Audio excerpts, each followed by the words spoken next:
Hello Kayanggaw! Welcome po sa Miss Clar Horror Stories. At ang kwentong aswang po natin ngayon ay pinadala ng ating Kayanggaw na si Arsus. Kwento daw nila to ng kaibigan niya na si Boogie. Tapos kwento daw to ng paglalakbay nila patungo sa isang liblib na probinsya para hanapin daw yung nobya ni Boogie na nawawala. Tapos, nagulat daw sila nung natuklasan nila na dinukot pala yung nobya ni Boogie ng isang kulto ng aswang. Wow. Grabe naman yun. Grabe. Kaya sabay-sabay po nating alamin kung ano yung kwento ng magkaibigan na to. Pero bago natin simulan yan, shoutout nga pala sa mga Kayanggaw na nakita namin tsaka nagpapa-shoutout nga pala sa atin. Hello po! Shoutout po sa inyo dyan kay Ma'am Richelle from Sports Central sa SM Santa Rosa. Hello po! At saka sa mga listeners natin dyan sa Country Builders San Pablo, Alaminos or San Pablo, Laguna branch. Tapos hello din po sa mga admin ladies sa RHU Polillo. Kina Ma'am Lenzel, Ma'am Majoy, Ma'am Rose May, and Ma'am Gadeline Dimaano na kahit daw nagtatrabaho sila, nakikinig sila sa Miss Clar Horror Stories. Hello po sa inyo dyan. Maraming salamat po. Kaya naman Kayanggaw, huwag na natin patagalin pa. Enjoy!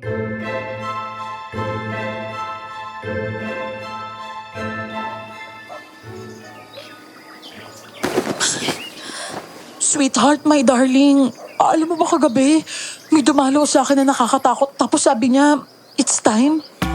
Ha? Anong it's time? Ano nakakatakot? Tsaka, sweetheart. Kung sweetheart lang. Huwag mo na lagyan ng darling. Eh, hayaan mo na. Ganun naman kasi talaga ako magmahal, di ba? Overload. Sweetheart na, darling pa. Ay, nako.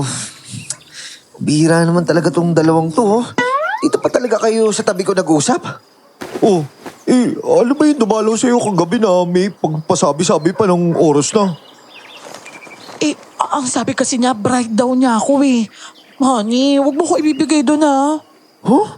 Bride? Ano pinagsasabi mo, bride? Teka nga, ano ba tong dumalaw sa'yo, ha? Isa siyang, isa siyang vampira. Ay, nako. Diyan na nga kayong dalawa. Mga buwisit. Arsus! Iho! Lola, kayo po pala. Gulat naman ako sa pagsulpot niyo, ah. Huwag mong babaliwalain ang sinabi niya. Kailangan ka niya dito. Oh? Kailangan? Kailangan nino ho? Alam mo kung sinong tinutukoy ko.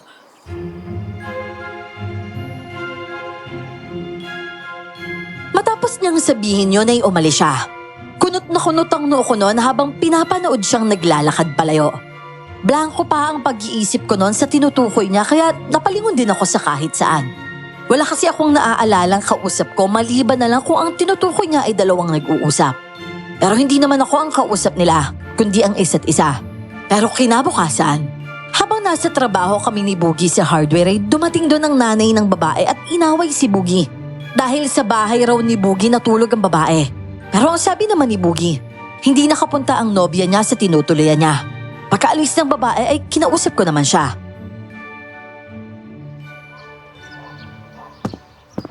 Tol, ayos ka lang ba? Mukhang di makain yung pinagsasabi sa'yo, ah. Lait na lait yung katabaan mo, eh. Hayaan mo na yun, tol. Pero, saan naman kasi napunta yung babae yun? Eh, siguro baka sa kaibigan niya. Tanungin mo na lang mamaya. Ay, naku. Mukhang nandun nga yun. Kasi, baka pinagalitan na naman nila eh. Minsan kasi kapag pinagsasalitan nila yun, kala mo naman hindi tao. Hindi naman niya kasalanan kung siya yung pinakapangit sa kanilang magkakapatid eh. Umbira ka. Nasabi mo pa talagang pangit siya, ha? Napapangita ka talaga sa nobya mo? Oh, yun naman yung totoo eh. Pantak na, pangit pa. Pero, syempre, mahal ko yun, Arsus, no? Bakit? Sa mukha lang ba yung basyan kaya tumitibok yung puso? Detol, kahit walang pag-ibig, tumitibok naman talaga yung puso natin, ha? Yun yung dahilan kung bakit tayo buhay. Ang hirap na lang makausap na wala ka pag-ibig sa katawan. Ang ibig ko kasing sabihin, yung pagmamahal mo sa tao hindi nakasalalay sa gandang ng anyo. Ganon. Ah, ganun pala. Alam mo tol, kasi nobya ka na kasi. Nako, Parang tinatamad pa ako mag-I love you eh. Tinatamad rin ako sumagot sa tanong na kumain ka na ba kahit alas 11 na ng gabi. Alas 10 na umaga o alas 2 ng hapon. Oo nga naman. Mabuti na lang hindi ako tinanong ni Karen ng ganon. Eh alam niya kasi sa mga oras na yun, kumakain na talaga ako eh.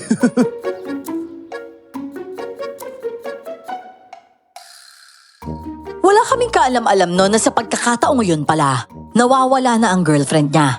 Saka pa namin napagtanto mga 2 araw pa ang nakalipas. At malungkot na nun si Boogie dahil hindi nagre-reply sa mga text niya ang kasintahan niya. Ang dami na naming naisip nun.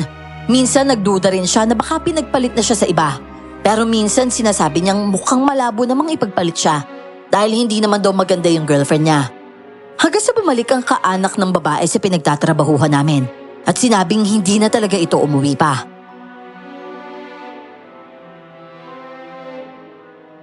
Arsus, hindi kaya may nangyari na talaga masama doon? Nag-aalala na pati pamilya niya eh. Anong gagawin mo ngayon? Gusto ko sana siyang hanapin, tol. Baka may nangyaring hindi maganda doon tapos wala naman akong ginawa. Pero ang hinala ng kuya niya, baka sumama sa kaibigan niyang taga-kabilang probinsya eh. Kilala mo ba yun? Kaibigan niya na taga-kabilang probinsya? Oh, teka. Yung tomboy. Nasaan yung tomboy? Sige, susubukan ko ang tawagan. Kaso baka walang signal dun eh. Balita ko kasi liblib dun. Basta't subukan mo lang. Baka sakaling matawagan mo naman na.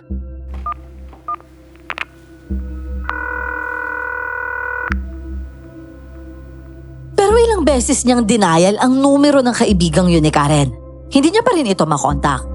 Pagkasunod pang araw noon, naghahanap na talaga ang pamilya niya. Nireport na talaga ng mga ito ang sitwasyon at si Boogie naman ay nagpasama sa akin. Napuntahan daw kung saan nakatira ang kaibigan na yun ni Karen. At nalaman namin ng balitang fiesta daw sa lugar ng mga ito. At walang pagdadalawang isip ay hiningi niya ang address.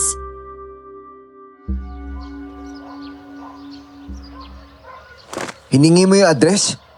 Uy, Boogie, wag mo sabihin pupunta ka doon. Hindi ko siya matawagan eh. Gusto ko lang masiguro na okay siya. Kung sumama nga siya doon, kahit simpleng paalam, hindi man lang nagawa sa'yo. Kahit na text lang na, sweetheart, may dialing, pupunta ako sa kinaganito, ganyan, makikipesta. Hindi niya ginawa yun. Pero tol, paano kung may nangyari na hindi maganda sa kanya doon? Kaya hindi siya nakauwi. Ay nako, bahala ka. Basta ako, kahit wala pa akong karanasan sa pagmamahal na gaya niyan, naintindihan ko naman eh. Pero yun nga lang, parang mas malalim yan sa'yo. Tulad nga na sabi ko, tol, kahit pandak at pangit yun, mahal ko yun, no? Pwede mo ba ako samahan? Libre ko na yung lahat, oh. Ano naman gagawin ko doon? Sabi pa naman ng iba, kapag liblib na lugar daw sa probinsya, marami daw nang uusog doon eh. Maraming albularyo, yung nag-oorasyon. Ano naman kung may albularyo sa lugar? Maganda nga yun kasi napapangalagaan nila yung mga tao nakatira dun eh. Ewan ko. Pero basta may albularyo sa lugar, may kapabalagan nangyayari dyan eh. Siyempre may mga kalaban silang hindi nakikita. Tsaka, tol, naniniwala ka talaga sa albularyo? Oo naman. Magaling na magagamit yung albularyo. Ano ka ba? Pero sa tingin mo ba, tama naman yun? Ano tama yun? Hindi kita maintindihan. Wala. Kalimutan mo na nga lang. Sige na, tol, oh. Samahan mo na naman ako para madagdagan naman yung tapang na loob ko. Nako. Sige, pag-iisipan ko ha. Bukas makukuha mo yung sagot ko. Ano? Ba't bukas pa? Baka mapahamak na si Karen dun eh. Di ibig sabihin, delikado nga yung lugar na pupuntahan natin. Magkasama naman tayo eh. At humingi tayo ng tulong sa mga taga roon. Sige na, tol. Sige na.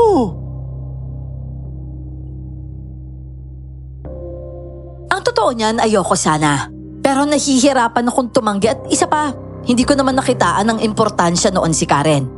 Pero nang makauwi naman ako sa bahay at nakapag-isip-isip kinagabihan, nakaramdam naman ako ng awa kay Boogie. Wala pa kasi ako sa sitwasyon niya, kaya hindi ko alam kung gaano kahirap yun sa pakiramdam. Pero pagsapit naman ng umaga, Nakita ko ulit ang matandang babae at nilapitan ako nito.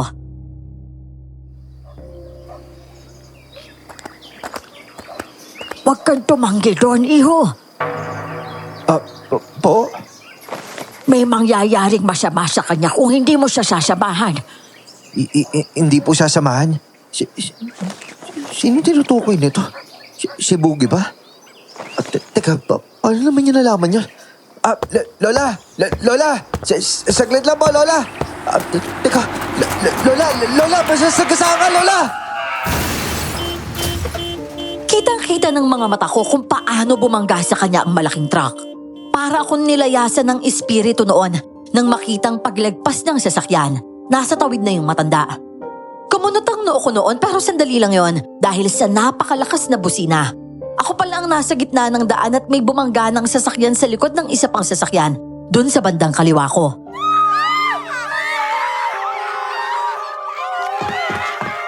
Tol! Uy! Ano ginagawa mo dyan? Nagagalit na sila o ba? Nakatayo ka lang dyan! Halika nga dito, may nagbanggaan na oh. Ayun oh, yung pa yung likod ng isang sasakyan. Naku, lumabas na yung may-ari, nagalit yata. Yari ka, tol. Ha?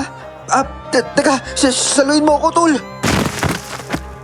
Hindi ko kasi alam kung anong irarason ko kaya nagkunwari akong nawalan ako ng malay.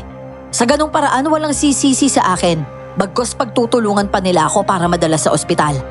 Walang kamalay-malay ang kaibigan kong gising ako sa pagkakataong yon. Pero ang tindi ng pag-aalala niya sa akin hanggang sa dinala na nga niya ako sa ospital. At ang suriin ako doon, nagulat ako sa resulta.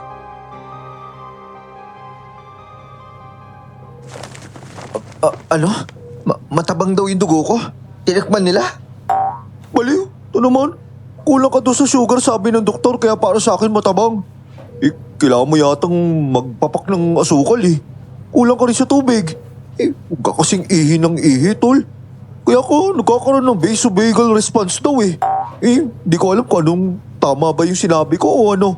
Basta, kapag lagi ka daw ganyan, magkakaroon ka ng sakit sa puso. Yun na yun. Tol, hindi naman talaga ako hinimatay eh. Ano? Anong hindi? Hoy, nakita kita no? Natumba kami mismo sa harapan ko. Anong hindi hinimatay? Paliw! Nagkukunwari lang ako para hindi ako masigaw-sigawan ng mga taong may-ari ng sasakyan. Ano? Naku, paano yan? Hinihintay lang nilang magising ka dahil kailangan mong bayaran yung mga pinsala eh. Ano? Oo. Kaya, ano ba plano mo? Wala ka naman pambayad sa ganun, di ba? Ano pang gagawin ko dito? Maghihintay pa ba ako para makita nila? Halika na, umalis na tayo. Tara! Ano? Papagalito tayo ng hospital kapag umalis tayo dito. Gusto mong puntahan si Karen, di ba? Sasamahan na kita pero bago yun. Halika, kailangan ko muna makalis dito. Tara! Oh, talaga? Kung gano'n, halika na. Talagang itinakas niya ako mula sa ospital at walang ano-ano'y pagkarating namin sa bahay. Agad akong nag-impake at saka naman kami pumunta sa bahay niya para makapag-impake rin siya.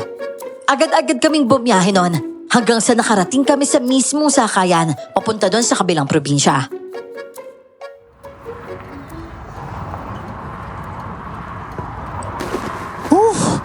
Grabe. Ibang klase itong trip natin sa buhay ngayon ah. Nagpanggap kong nahimatay. Tapos tumakas tayo sa ospital at ngayon, pupunta tayo sa probinsya doon sa kaibigan ni Karen. Sana hindi tayo malasin doon sa ginawa natin sa ospital, no? Di, magpasalamat ka na lang kasi dahil doon nasama ako sa'yo, di ba? Oo nga naman. Naku.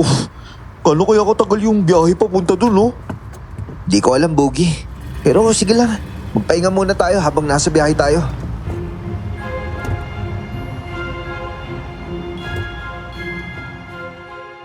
Pagdating sa probinsya, agad naming hinanap ang bayan na nasa listahan. Pagkarating namin sa bayan na yon, agad naming hinanap ang nasabing barangay. At ang masaklap, dahil maraming taong hindi alam ang barangay na yon.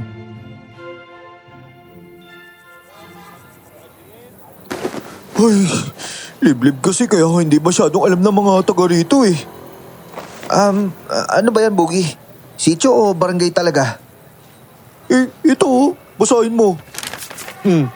Diba? barangay talaga yun eh. At hindi sityo. Oo nga no. Tapos maraming hindi nakakaalam. Alam ko na. Sa matanda tayo magtatanong, sigurado ako marami alam yon.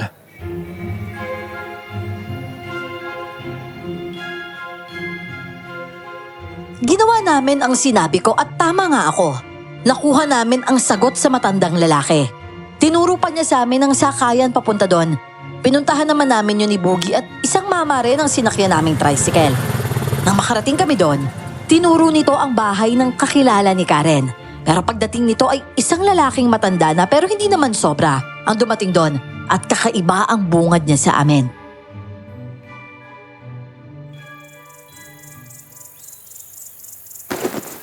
Ano ba naman kayo? Sinasabing wala dito si Mayet eh. Hindi umuwi. At saka, hindi niyo ba nakikita yung apo ko? Halos parehas lang kayo na kinikilos. Para sa kanya, parehas kayong mga lalaki. Bakit ba ang kukulit nyo at nililigawan nyo pa talaga? Po? Manliligaw po. Oh, bakit? Hindi ba?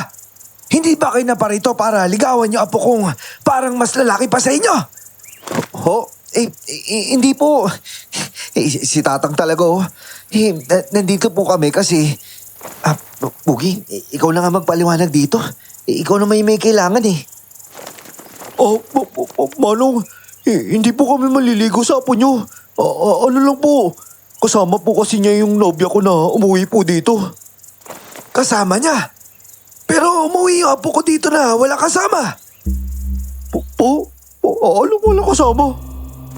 Umuwi siya dito at umalis din. Kasi nga marami mga lalaki makulit na gusto siyang ligawan. Kaya tuloy, hindi na siya nakakapagpiyesta dun sa mga lugar-lugar namin dito. Piyesta pa naman dito bukas at may kasalang mangyayari dito sa barangay.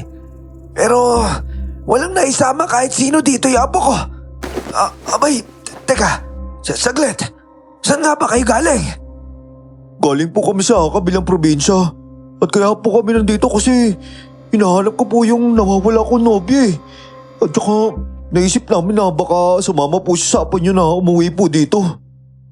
Ay sus, Ginoo. Pero wala siyang kasama dito. Umuwi siya na siya lang talaga at umalis lang din na siya lang. Saglit nga. Masyadong malayo yung pinanggalingan niyo ah. Halika muna. Pumasok muna kayo dito. Maraming salamat po sa inyo. Abay, akala ko talaga maliligaw kayo sa apo ko eh. Ay, oo nga pala ako si Ordano. Pero Tatay Udok na lang ang tawag niya sa akin. Ako naman po si Arsus. Tapos tong kasama ko, si Boogie po. Tay, pasensya na po kayo ha. Nagbakasakali lang po talaga kami na pumunta dito. Delikado na bumiyahe ngayon kasi hindi magtatagal sasapit na yung dilim. Pwede kayo mamalagi dito muna sa bahay ko. Ako lang naman yun nandito eh. Pero ganito na lang ha. Pag dilim mamaya huwag kayong tumambay sa labas. Dahil delikado sa lugar namin. Lalo na sa mga tayong katulad ninyo. Delikado? Paano pong delikado? May mga masasamang nilalang na tititigan ka lang at baka may matay ka. Pero kapag nasa loob ka ng bahay, ligtas ka. Hindi naman sa tinatakot ko kayo ha. Pero maraming hindi normal na nilalang sa lugar na ito. Mga hindi po normal na nilalang? Mga aswang po ba yung tinutukoy nyo? Ganun na nga. Aswang, mangkukulam, laman lupa, lahat-lahat. Pero may mga pangontra naman sa kanila. Isa na doon yung luya. Hindi naman sila basta-basta umaatake lang dahil mas lamang pa rin naman yung bilang ng mga tao sa lugar na ito. Naku, mukhang patibong yata tong lugar na napuntahan natin ha. Pero, kung sa bagay, naisip ko rin yung bago ako sumama eh. Sundin na lang natin yung luya na sinasabi niya, Boogie. Sige, Arsus. Tay, pwede po bang makahingi kami ng luya? Bibigyan ko na lang kayo ng proteksyon. Meron naman ako dito eh.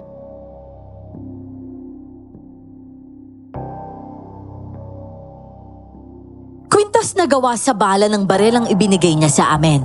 Totoong galing ako sa kabilang probinsya at kung may kababalaghan sa lugar na yon, meron din naman sa probinsya namin. Pero kasi nakatira kami malapit sa kabisera, kaya hindi kami masyadong maalam sa mga bagay na maaari naming makasagupa sa lugar na yon. Kailangan naming sumunod sa mga bihasa para manatili kaming ligtas. Pagsapit naman ng gabi, tulad nga ng sinabi ni Tatay Udok ay nagsara kami ng mga pintuan. Hindi pa rin mawawala ang lungkot kay Boogie noon at naiintindihan ko naman yon.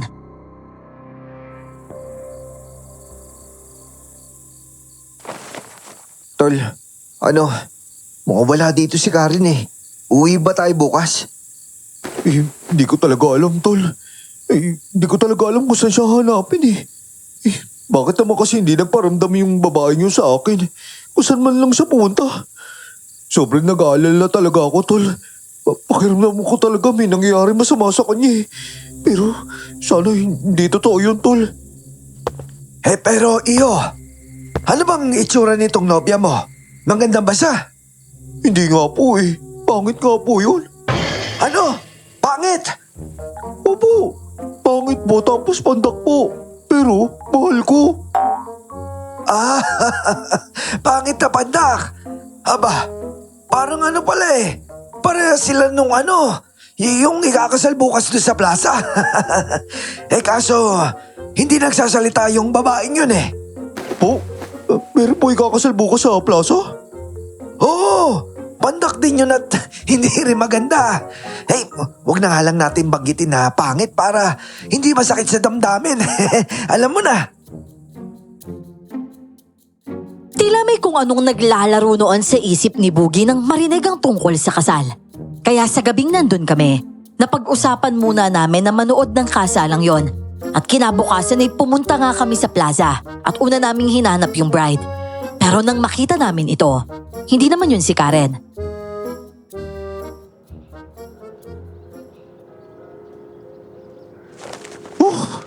Mabuti na lang hindi siya. Akala ko siya yun eh. Teka, ba't mo naman iniisip na siya yung bride na yun? Porke ba sinabing pandak at pangit? Siya na yun? Di ko alam. Basta napaparaning talaga ako, tol. Kailangan ko na talaga siya mahanap. Matapos ang kasalang yon ay puno naman ng kasiyahan ang mga tao sa paligid. Masaya rin yung babaeng kinasal, lalo na't may itsura ang lalaking naging asawa nito. Pero sa paligid naman, may narinig akong ginayuma daw ng babaeng yon ang lalaki. Lalo na't ang babae hindi rin pala nagsasalita. Kaya sa buong kasal nila, boses lang ng lalaki ang naririnig.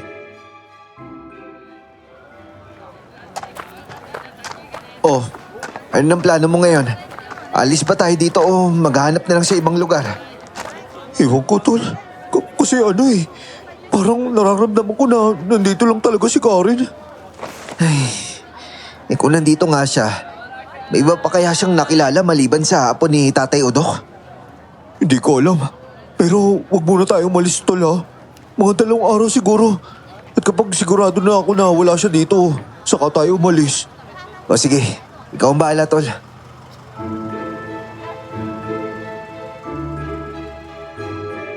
Nakiusap lang muna kami kay Tatay Udok noon na manatili muna sa kanya. Nagustuhan naman niya dahil may kasama raw siya sa bahay at may makakausap siya. Ramdam ko rin noon yung pagiging masayahin ng matanda. At dahil nga nandun kami, marami akong bagay na nalaman.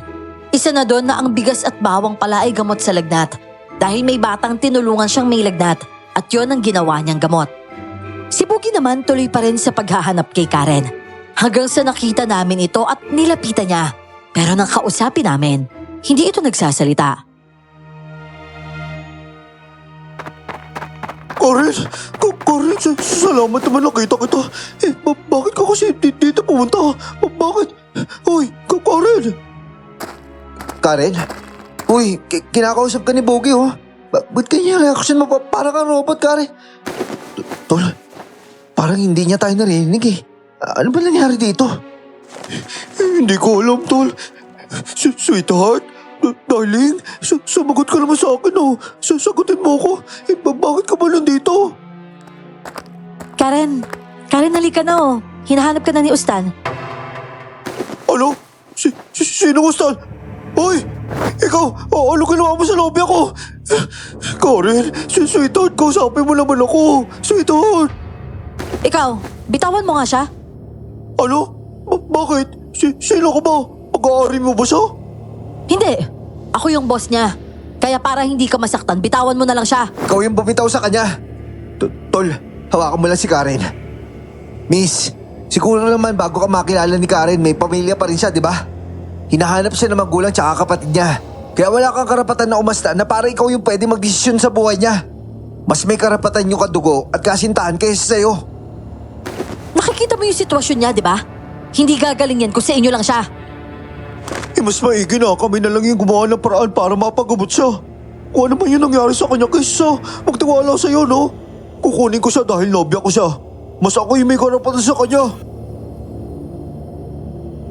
Nang hilahin na nga ni Boogie si Karen ay umira pa yung babae. Tila nahawaan ako ng katarayan niya kaya sa kabila ng pagiging lalaking tao ko. Nagawa ko pa rin siyang titigan taas baba at inirapan pa sa katumalikod. Kauna-unahang beses ko lang nagawa yon sa tanang buhay ko. Sumunod na lang ako kina Karen at Boogie at nang makauwi naman kami sa bahay ni Tatay Udok. Nagulat ito sa babaeng kasama namin. Oh, sino yung kasama nyo? Bakit parang wala sa sarili niya? Ewan ko nga po eh. Parang may ginawa po sa kanya na kaya siya nagkaganito. Tay, may paraan po ba para mabalik siya sa dati? Hindi po kasi siya nagsasalita at nag-aalala na po ako. Parang hindi niya po ako nakikilala eh. Para po siyang tulog na naglalakad lang. Wala po siyang lagnat o ano. Tapos kapag kinakausap po namin siya, parang hindi niya po kami kakilala. Saglit. Susuriin ko yung kalagayan niya. Saglit lang ha. Isarin niyo na lang muna yung pinto para walang makatanaw sa kanya dito sa loob. Oh, sige po tay. Ako na po gagawa nun. Kumilos na nga si Tatay Udok at si Boogie ang nagsara ng pinto sa kabinalikan ng kasintahan na wala sa sarili. Nang bumalik naman si Tatay Udok, may dala na itong luya, kandilang pula at posporo. Binutasan nito ang luya at kumuha ng buhok ni Karen. Pinulupot nito ang buhok sa palito ng posporo na yon at saka ito itinapat sa nakasinding kandila. At nang lumagablab ang posporo ay diniin niya ito sa luya. Nasunog ang buhok noon sa posporo pero hindi ito naputol. Hindi katulad ng normal na nasusunog na buhok na natutupok talaga. Yun talaga, buo pa rin. At bukod doon, nagmarkang pula ang posporo na yon sa butas ng luya. Nako, hindi maganda to. Po? Bakit po? Naku, ano po problema? Ano po nalaman niyo? Tay, ayos lang po ba siya? May hinala ako na ginagamitan siya ng kulam. Pero tila may espesyal sa babaeng ito na hindi angkop sa simpleng kulam lang. Para siyang may tatak na hindi basta-basta nagagawa ng paraan. Ano pong ibig sabihin? Ano pong tatak? Ano bang lahing meron ito nobya mo ha? Natatakan siya base sa kung anong dugo na meron siya. Ang ganitong reaksyon ng buhok, hindi ito basta kinulam lang. Ito ay may kakaibang pinapahiwatig at nagsasabing hindi basta-basta yung naging kalagayan niya. Naku, tol. Ano kaya nangyari dito sa nobya mo? Ano bang alam mo lahi niya? Hindi, lahi ng mga pandak. At saka sabi niya, yung lugar daw nila dati, liblib daw yun eh. Pero para makapamuhay na maayos, pinili nilang manirahan sa kabisera. Tsaka, Tay Udok, may sinasabi rin po pala siya. Yung sabi niya na may dumalaw daw po sa kanya. At sinasabi nung dumalaw na yun sa kanya na kukunin daw siya. Teka, hindi po siya nakasama sa apo niyo kasi kinuha po talaga siya. Hindi kaya ganun yun? Tol, Arsus, sa tingin mo gano'n kaya yun? Tama ka, may naalala din ako eh. Alam mo yun, nasa gitna ako ng kalsada tapos muntik na mabaga. Ano naman kinalaman nung kay Karen? Dahil may nakita akong matanda nun. Ikalawang beses yun eh. At ang sabi niya nung una, wag ko raw baliwalain yung sinabi sa akin. Hindi ko pa naintindihan nun kung ano yung nagsabi sa akin eh. At hindi ko alam kung ano yung sinabi. Malay ko ba kung yung tinutukoy niya pala yung sinabi sa ni Karen na may dumalaw sa kanya. Hindi ko naman talaga naintindihan nung una kaya hindi ko nasabi sa'yo. Di ibig sabihin pala, may lahi talagang hindi ordinaryo itong babae. Pero lahi kaya ng ano? Tsaka teka, yung mga tao bang kumuha sa kanya, mga ano po sila? Malamang mga aswang at walang duda sa ganon. At ang mga espesyal na lahi na pwede nila magamit para mas maging malakas pa ay kadalasang mambabarang, mangkukulam, malalakas na uri na aswang at maaaring nagmula siya sa mga hanay na malalakas na babaylan. Naku, Tay, sa tingin mo, ano kayang lahi yung pinanggalingan ni Karen? Wala akong kakayanan na tukuyin yan, Iho. Itong ginawa ko ay base lang ito sa mga natutunan ko at hindi malakas ang pakiramdam ko katulad ng mga pinili. Isa din ako normal na tao na nagmula rin sa dugong albularyo, ngunit hindi ako albularyo. Kumbaga, itong ginawa niyo po, pwede pong gawin ng kahit na sino. Ganun na nga. Pero Arsos, yung ikalang beses pala na sinabi sa'yo na matandang babae na sinasabi ko, meron ba? Ang sabi niya noon, kailangan kita samahan papunta dito kasi kung hindi, baka mapahamak eh. Tapos ang sabi niya, kailangan pa daw ako dito. Totoo yan. Kahit ikaw, Iho, kung normal ka lang din na tao, mapapahamak ka dito. Ngunit yung sinabi na matandang sinasabi mo, parang may nararamdaman siyang hindi ka rin basta ordinaryong tao. Hindi po ordinaryo? Ano pong ibig niyo sabihin? Na may lahi po akong iba? Tol, paano kaya kung albularyo ka, Tol? Baka naman may paraan kung matulungan si Karen, oh. Sus, wala no. Wala namang gano'n sa pamilya namin eh. Ni wala nga akong alam sa orasyon-orasyon na yan. Ang pagiging albularyo na isang tao, hindi sapat na rason na meron kang lahi na ganun. Sa isang pamilya na may dugong albularyo, may pinipili pa rin ng mga gabay na karapat-dapat. Kahit may lahing albularyo si Arsus, kung hindi siya ang pinili, wala siya kakayanan katulad ng albularyo. Pero, hayaan nyo, maghahanap tayo ng paraan para matulungan itong nobya mo, Bugi. Pero, ano naman po paraan? Bigyan mo ako ng 2 araw. Pupunta ako sa lugar na alam kong may albularyo. Hihingi ako ng tulong sa kanya.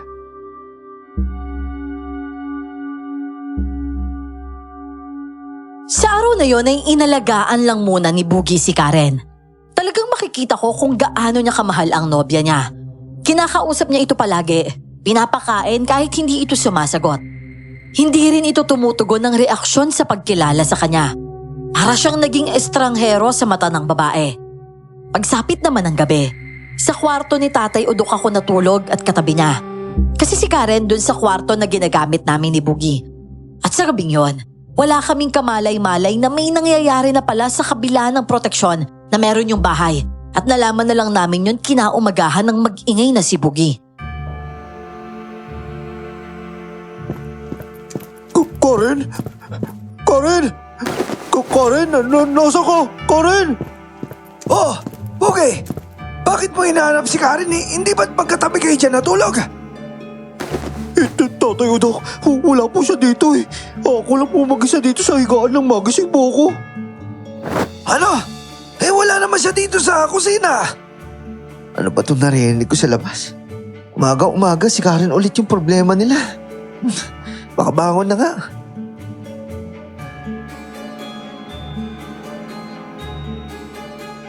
Bumangon na nga ako at lumabas ng kwarto. Nadatnan ko yung 2 na nakatapat sa pintuan at pinupuna ito ni Tatay Udok. Ibig sabihin, lumabas si Karen kaya lumabas na lang din si Bugi. At sa umagang yon, yung tipong kagigising ko lang ay si Karen agad ang hinanap namin. Alalang-alala na naman noon si Bugi hanggang sa umabot sa puntong umiiyak na siya. Siyempre kung ilalagay ko ang sitwasyon ko sa sitwasyon niya, masaklap talaga yung tipong nasa kamay mo na, nakawala pa. Karen? Karen? Nasa ka, Karen? Karen? Karen! Alam ko hindi ka makapagsalita pero nandito ako. Punta mo to boses ko. Karen! Nako, kung may nagkokontrol sa kanya, mahirapan tayo nito. Ay, paano kung nagawa kaya nila yung balak nila kay Karen? Ano pong mangyayari sa kanya? Ako, Tol. Sana naman walang nangyari sa kanya. Oo, Dapat lang na hindi mangyari yon.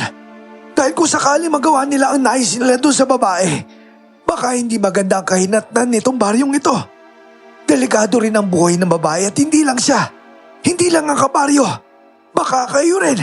Dahil baka mas malakas na kapangyarihan ng dahilan. Kaya kailangan nila si Karen.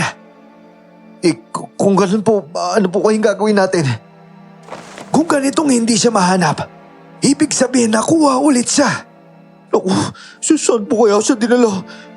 Teka, saan po ba itong lugar nila, tay? Hindi. Delikado puntahan yon, iyo. Kahit na ako na lang po ipupunta para hindi po kayo madamay. Hindi. Baka kasi magkatotoo yung sinabi ng matandang babae sa akin eh. Kaya sasama ako. Kahit nga si Mang Udok noon, handa ring tumulong. Pumunta kami sa lugar na sinasabi niyang lungga ng mga aswang habang may araw pa. Napunta kami sa bahaging may tuyong ilog at may malalaking mga bato. Pero hindi naman tuyo talaga dahil sa gilid ng mga malalaking bato, may tubig namang umaagos. Maingat kaming tumungo sa tila isang puok at may kubo doon. Napakatahimik ng lugar. At ang sabi naman ni Tatay Udok, kapag umaga tulog sila. Pero may ilan ding gising kaya dapat mag-ingat lang. Ang kailangan lang naming malaman kung saan nila tinatago si Karen.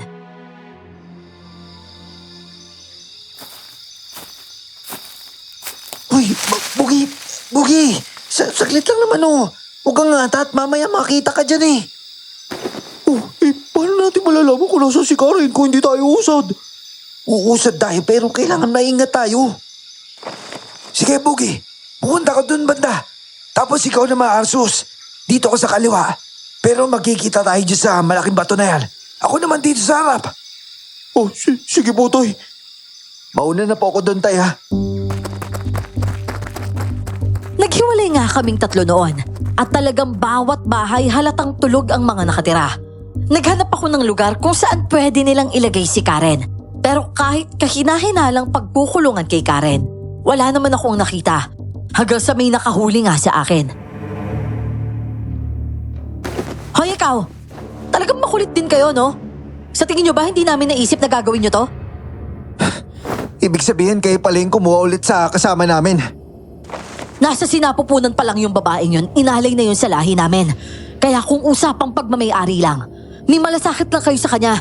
May relasyon lang yung kasama mo at siya pero hindi nyo siya pagmamayari. Anong sinasabi mo, Alay? Siya? Inalay sa inyo?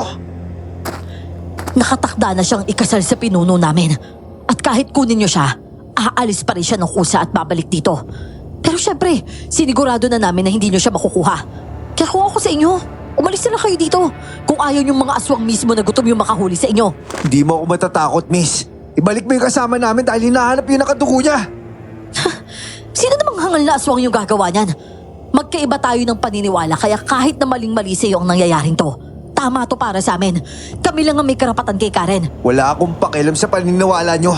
Kahit buong mundo yung uhusga dyan, mali kayo dahil tao yung kinuha nyo eh. May sariling buhay yan.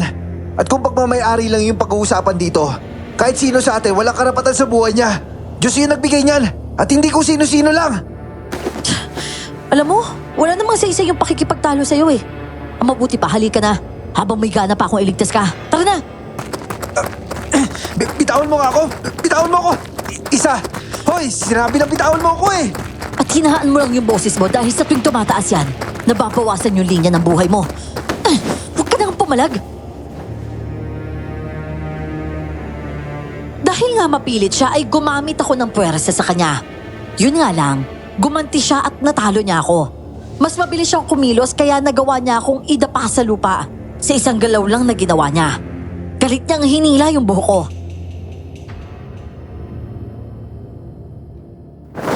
5 araw na lang mula ngayon, sasapit na yung Biyernes 13 at dun magaganap yung kasal ni Karen at Ustan. Kaya wala na kayong oras dahil sa loob ng 5 araw na yon, hindi niyo makukuha si Karen. Aray ko! Bitawan mo ako! Bakit ang bilis mo kumilos? Dahil meron akong mahiwagang sikreto na hindi mo malalaman. Dahil nga nakayuko siya sa akin, mabilis kong hinawakan ng kwintas niya para magamit ko yun na sakalin siya. Pero mabilis niya ring nahawakan ng kamay ko at nag-agawan kami doon. Kaya naman nakatikim ako ng ilang suntok pa sa tiyan hanggang sa hindi ko na nakaya ang bigat ng kamao niya at nagpaubaya na lang nang hilahin niya ako palabas sa lugar na yon. Alam ko namang lalaki ako at mas malakas ako sa babae. Pero kumpara sa kanya, tao lang ako. At siya, alam kong katulad siya nila. Kaya hindi nakakapagtaka kung mas mabigat ang puwersa niya at mas manipis siya kaysa sa akin. At pagkarating sa labas ng lugar na yon, hinagis niya ako at namilipit na lang ako sa sakit.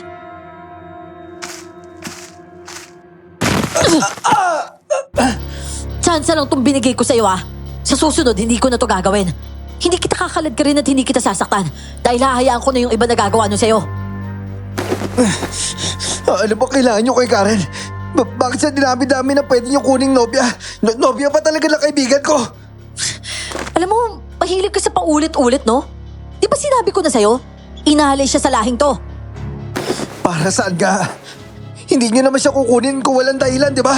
Na basta iaalay nyo lang siya na walang benepisyo. Simple lang. Huling tubo ng manlalakbay si Karen. At kapag kinasal sila ni Ustan, ang abilidad niya magagamit ng lahi namin laban sa mga kalaban.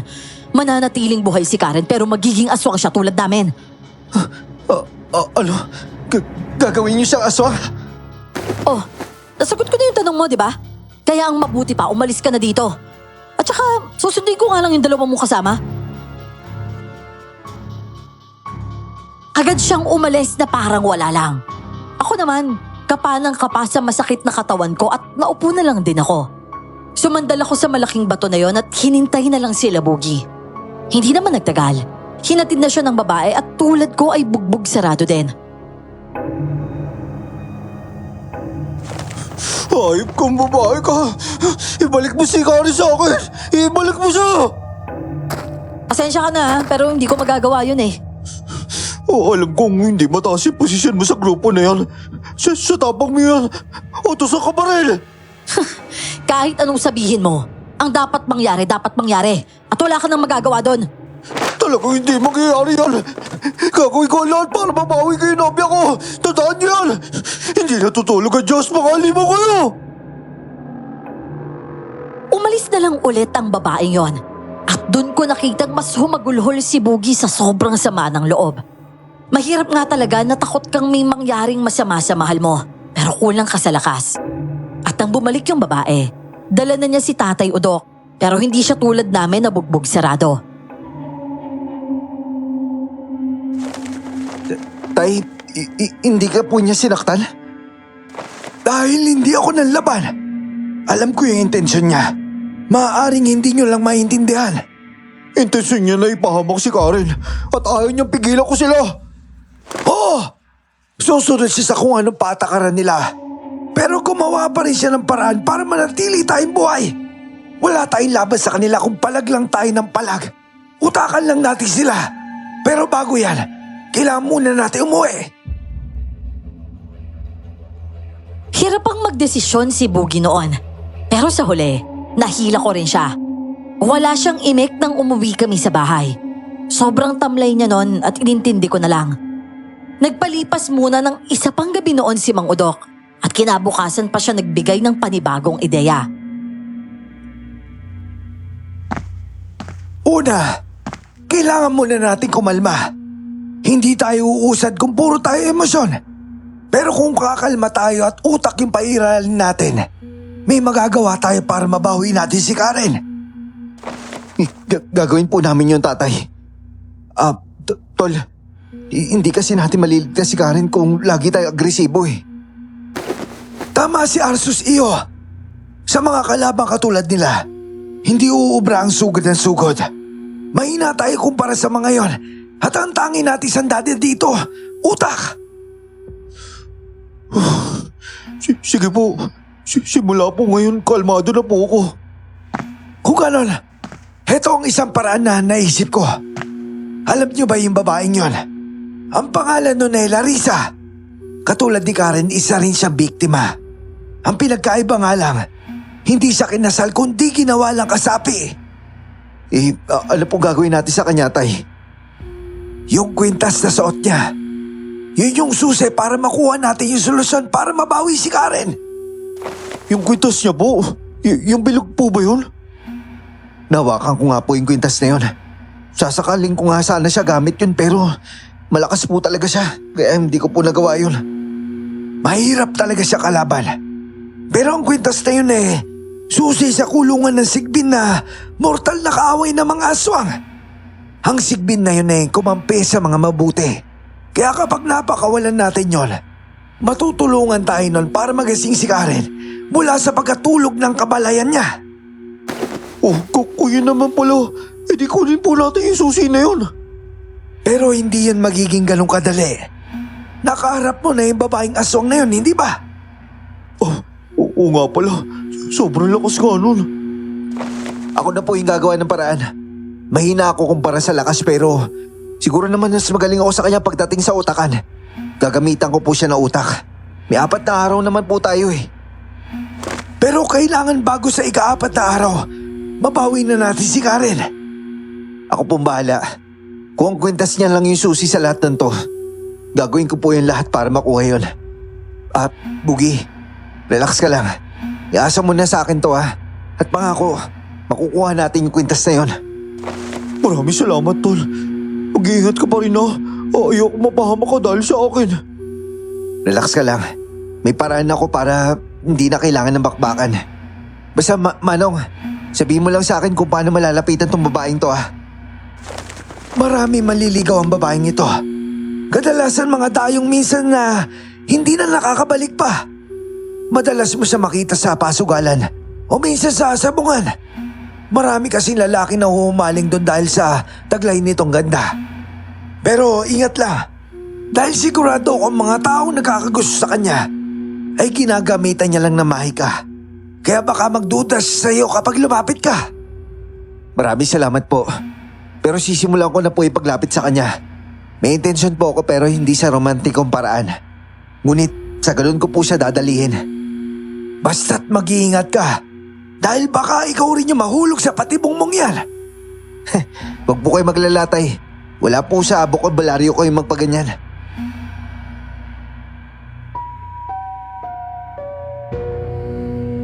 Bandang 2:00 ng hapon ay talagang tumungo na ako sa sabungan. Pumusta rin ako doon hanggang sa nakita ko siyang pumusta din. May lumapit pa nga sa kanya na lalaki at binigay ang isang naka-plastic na soft drinks na hawak nito. Tinanggap naman niya yon at ininom. Nag-usap lang sila ng lalaki sandali at nang mapansin niyang tila iba na ang pagiging marupok nito, iniwan niya ito at lumipat ng pwesto. At dahil doon, ako naman yung lumapit sa kanya. Kinausap ko siya na parang binabate pero iniinsulto. Kasi hindi ko talaga mapigilan yung inis ko kahit na meron akong plano.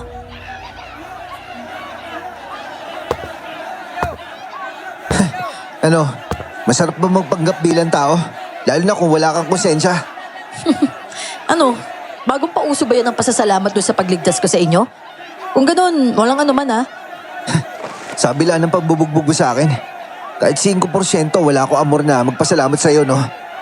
Pero yun ba yung gusto mo? Sige, pwede ko naman bigay sa'yo pero peke nga lang. Sus, hindi na kailangan no. Baka kasi biglang matunaw lang yan kapag sinindihan ko. Kasi plastic eh. Kaya nga itatapon ko na lang kasi pwede namang ibasura, di ba? Yun nga lang sa'yo tatama dahil peke ka rin. Peke ka dahil hindi ka tao. Ipapanggap ka lang. Oh, ito mga naliligaw sa'yo. Talaga bang gusto mo sila o ginayuman mo para makapambiktima ka? Gusto mo ba gawin ko rin sa'yo? Masarap yung laman ng mga lalaking palaban, alam mo ba yon? At saka, mabango ka. Nakakatakam. Kung ganon, gawin mo. Kailangan ba tumingin sa mga mata mo para ma-hypnotize mo ako? Ito, gawin mo. Huwag kang atat. Matuto ka nga pumila.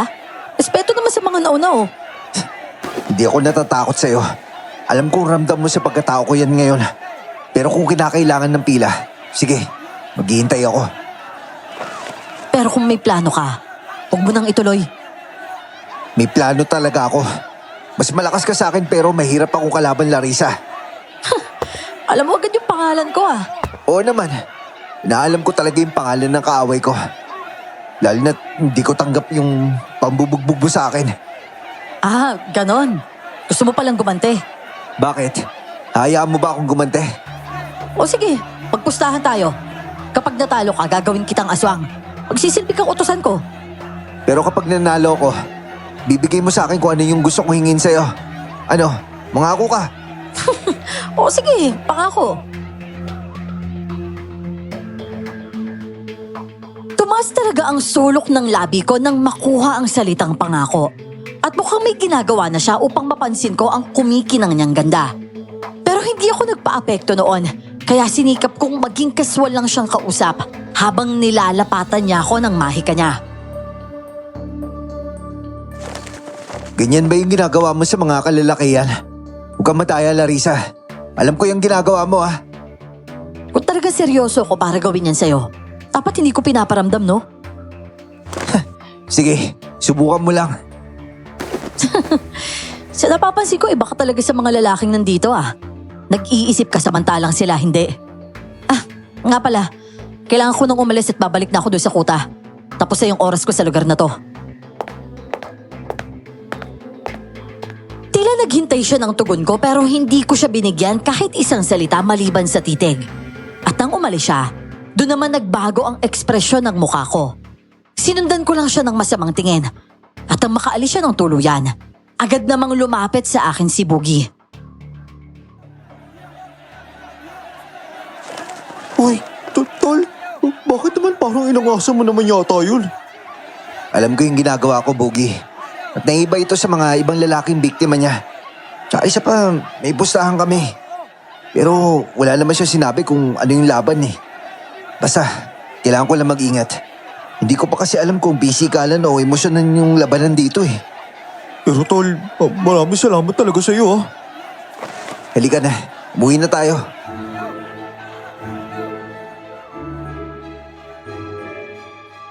Bali unang araw pa lang yon pero 3 araw na lang ang natitira. Sa bahay naman, pinag-usapan namin nung una ang laban na gagawin namin ni Larissa. Pero kasi hindi namin napag-usapan ang bagay na yon, kaya medyo wala pa talagang klaro. Mag-ingat ka lang. Baka kasi lagyan kanya ng patibong. Pero kung pisikalan ng labanan, masasabi ko mahihirapan ka niyan. Pwes, dadalhin ko siya sa hindi pisikalan. Di po ba sabi niyo may pasugalan dito bukod sa sabungan? Labanan ko kaya siya sa sugal. Pero ang laro, hindi naman talaga sugal. Ha? Anong lalabanan mo siya sa sugal tapos hindi sa laro na sugal? Sa ibang bagay naman nakatutok yung tunay na laro eh. Hindi sa sugal. Tatalunin ko siya sa parang alam ko. Basta tol, ingat lang ha. Hindi basta-basta yung babaeng yun. Aswang yun eh. Nung gabi ngang yun ay pinuntahan namin ni Boogie ang pasugalan. Nung una nanonood lang muna kami sa mga nagsusugal. May lumapit pang babae sa akin noon para magpakilala. Pero nagpakita lang ako na hindi ako interesado kaya hindi ko masyadong pinansin. Nang umalis naman siya, iniwan ako ni Boogie para hayaan akong mag-isa doon. Hanggang sa may lumapit nga sa akin.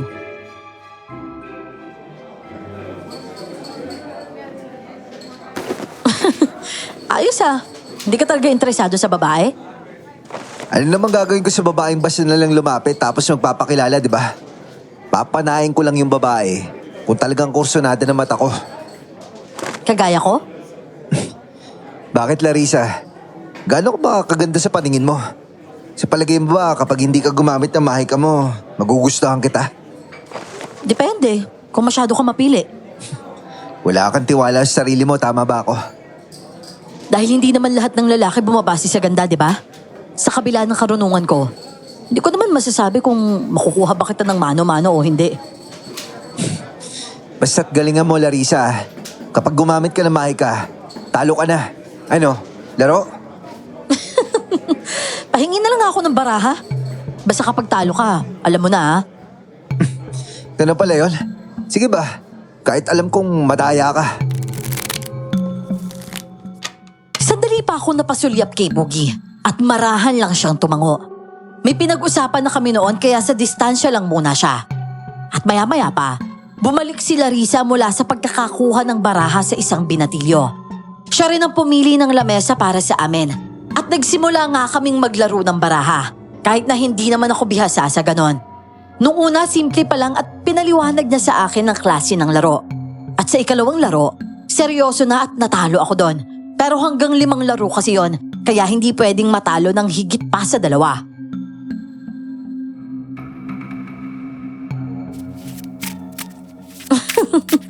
Ano Arsus, galingan mo ah. Hindi mo magugustuhan kapag natalo ka dito. Kumalma ka lang. Oh, nagpapanik ka pa nga kumpara sa akin eh. Pinapaalalahanan lang kita, no? Ano, gusto mo ng kape? Nagkakape pala yung mga aswang. Oh, bakit? Tao lang ba yung may karapatang magkape? 2 tasa nga ng kape dito, please. Pakilagyan ng gatas yun sa akin ha.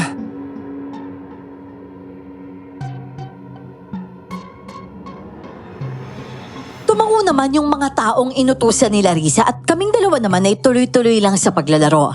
Maya-maya pa, dumating na yung taong inutusan niya ng kape at binigay sa akin yung merong gatas. Hindi kasi ako mahilig sa kapeng may gatas pero ininom ko pa rin na parang hilig ko talaga yon.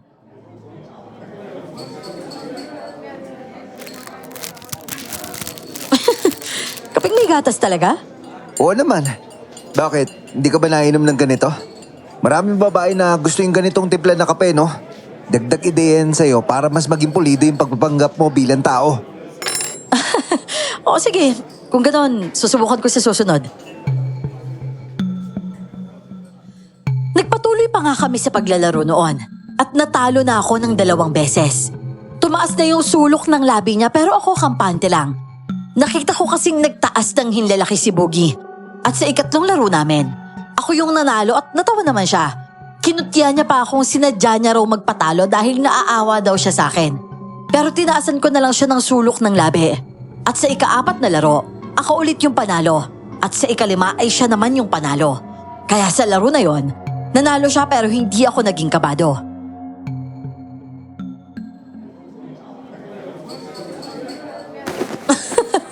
O ano, paano ba yan? Nanalo ako at susunod ka na sa akin. Talaga ba, Larissa? Ako ba talaga yung talo o ikaw? Malinaw naman kung sino yung panalo, di ba? At huwag kang hangal. Larissa. Huwag ka umasta na parang kahapon ka lang pinanganak, Larissa. Wala sa barahin tunay na laro, kundi nasa kape. Sige, subukan mo nga tumayo. Ano ginawa mo? Ano nangyayari dito? Bakit ako nangihina? Ayon kay Tatay Udok, itong pulbos na to daw yung kahinaan mo. Walang hiya ka. Naisahan mo ako doon ah. Huwag ka maglala, hindi ka naman mamamatay dyan eh. Kunti lang naman yung nilagay ko sa kape mo, makakabawi ka pa. Yan kasi, alam mong aswang ka pero nagkakape ka pa. Umanda ka talaga kapag nakabawi ako. Nahihilo na talaga ako. Talo ka na, Larissa. Masyado ka naman nag-adjust sa akin. Namaliit mo yata ako eh. Oh, upo ka lang. Hindi mo kayang tumayo sa ganyang kalagayan mo. Sabihin mo sa akin, ano talaga kailangan mo?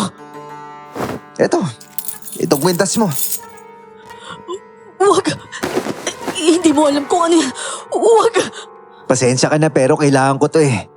Akin na to ha. Sige na, magpahinga ka na dyan. Salamat ha. Inalalayan ko lang siyang yumuko dun sa lamesa. Tulog na siya habang nakuha ko na yung kwintas sa kanya. Mabilis na lumapit sa akin si Boogie na talagang galak na galak sa kwintas na yon.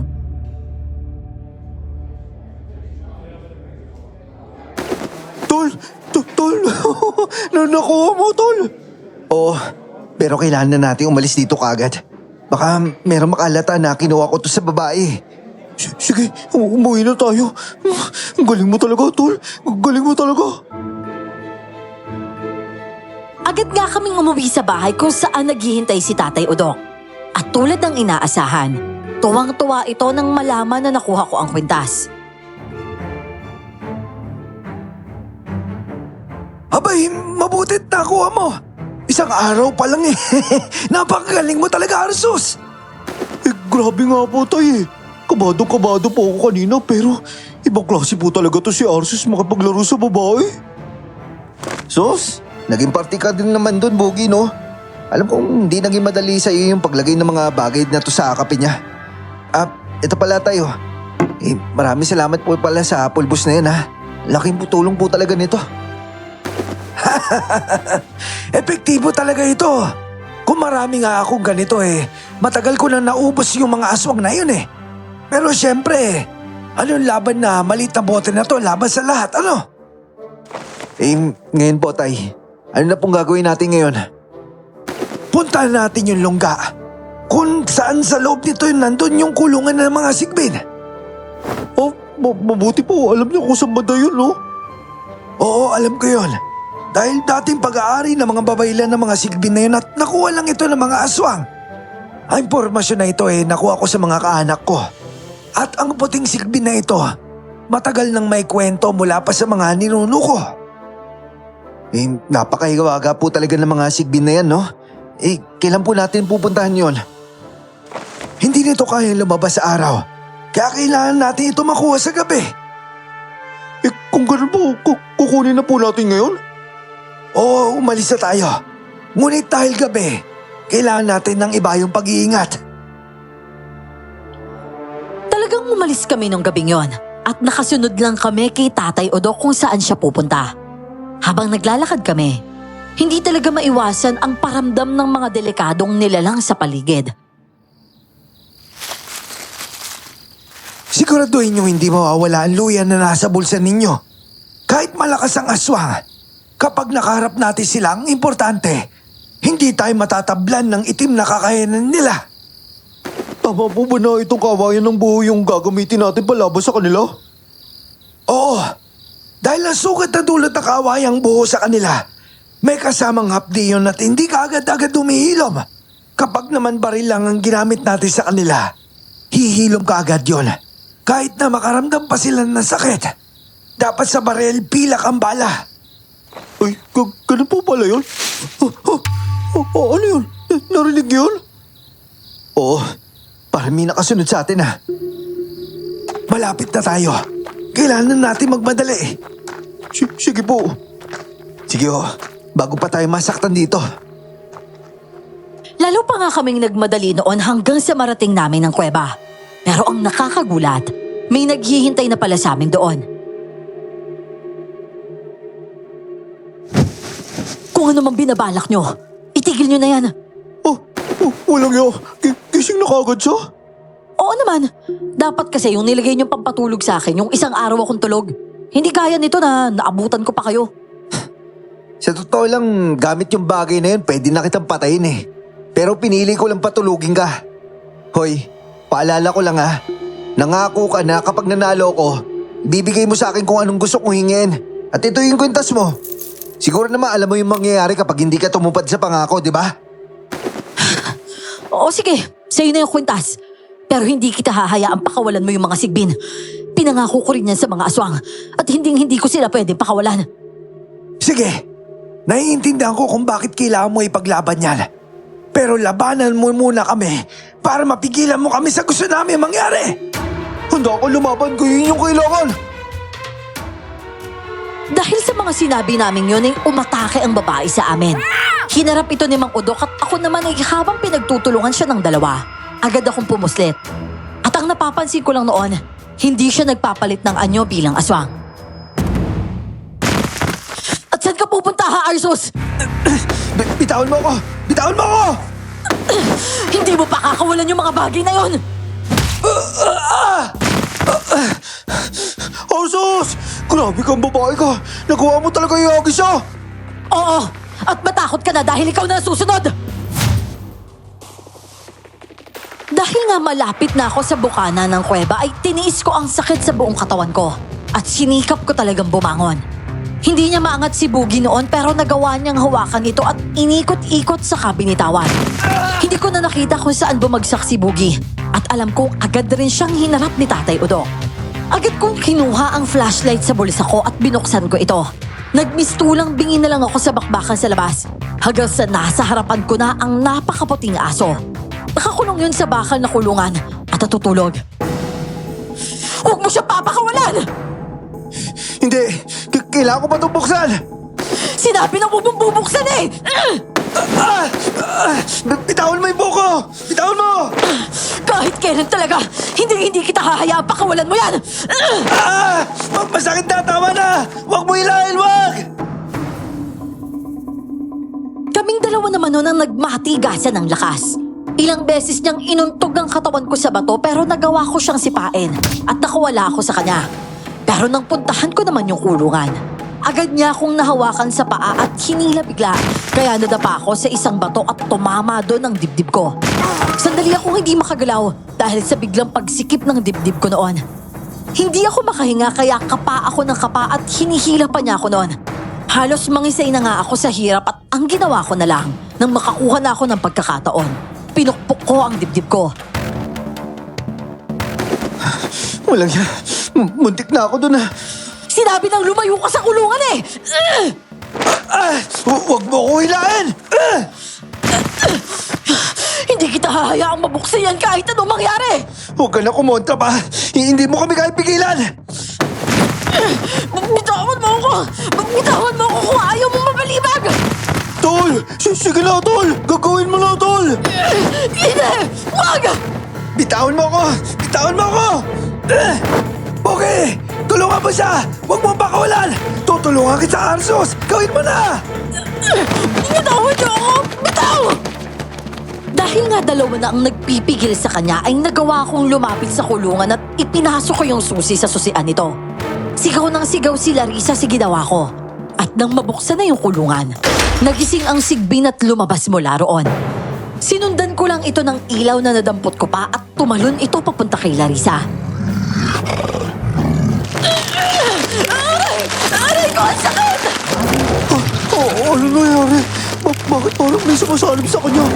Yung sigbin ba yun? Tay! Nasasaktan po siya! Tay! Hindi ko rin alam kung bakit ganito. Yung sigbin, parang espiritu na nakikita at sumasanib sa kanya. Wala na. Yung sigbin nasa loob na niya. Tay, anong gagamitin natin para iligtas si Karen? Wala po siyang malay. Tara, ikapos natin siya at dadalhin sa bahay dahil nasa kanya yung sigbin. Aray ko, ang lakas talaga niya. Puro pilay na yata ako nito ah. Sige ho. Walang stick naman. Nakalaya na tapos sumanib pa sa kanya. Talagang iginapos namin yung babae. May lubid kasing dala si Tatay Udok at yon ang ginamit namin para hindi ito makapalag kung sakaling magising ito. Ako rin ang nagbuhat sa babaeng yon. Yung buhat na walang pakialam dahil pinapasan ko ito. Maingat kaming umuwi nun at mabuti na nga lang, wala kaming nakasalubong na ikakapahamak namin. Dahil kung sakali, baka makuha pa sa amin ng mga aswang ang babae. Pagkarating ng bahay, pinahiga namin ito sa sofa na nakagapos pa rin. At sa totoo lang, halos hindi kami natulog noon hanggang kinabukasan. Ang bihira. Tulog pa rin siya. Uy, umising ka na nga. Ilabas mo na yung sigbin sa katawan mo. Uy! Magkape ka muna, Boogie. Mamaya pa yung gising niyan. Baka hindi kinain ng katawan niya yung presensya ng sigbin na yun. Pero, mabihira, no? Hindi ko akalain na makakakita ako ng ganun. Kahit nga ako nagulat eh. Ang alam ko kasi ang sigbin, yan yung tumutulong sa mga mabubuti. Pero hindi ko alam na sumasanib pala siya sa aswang na kagaya ng babaeng yan. Hindi kaya pinarusahan ito ng sigbin kasi masama yung ugali niya? Pare-parehas naman tayong walang alam eh. Mahaba pa naman yung araw, Boogie.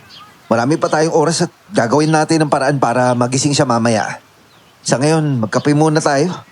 Hindi ko alam kung ilang minuto ba akong tulog. Ay nako, ako rin eh. Iniisip ko kasi na baka magising ang babaeng yan at makapalag. Hindi ko sigurado kung sapat na yung tinali natin sa kanya. O siya, nakapagpakulo na ako ng tubig doon ha. Magkape na tayo. Ilang oras pa ang paghihintay at nakapag-agahan pa nga kami. Nakaidlip pa nga ako pero paggising ko noon, tulog pa rin yung babae. Dahil ako naman ang gising, hinayaan kong si Tatay Udok naman ang natulog. Pero si Boogie talaga, parang hindi na dinadalaw ng antok.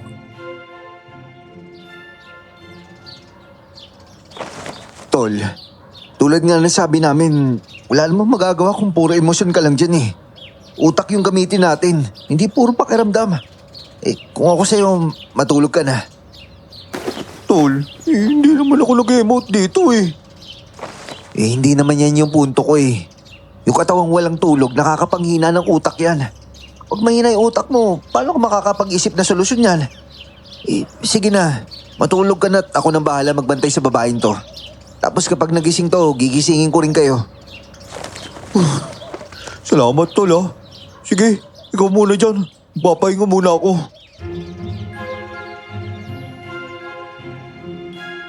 May ilang oras din akong nakaupo sa tabi ng babaeng yon, pero hindi pa rin talaga ito nagigising. Nagising lang si Tatay Odok at Bugi pero tulog talaga siya. Halos buong araw lang kaming nakatunganga sa babaeng yon at nauubusan na kami ng panahon para iligtas si Karen.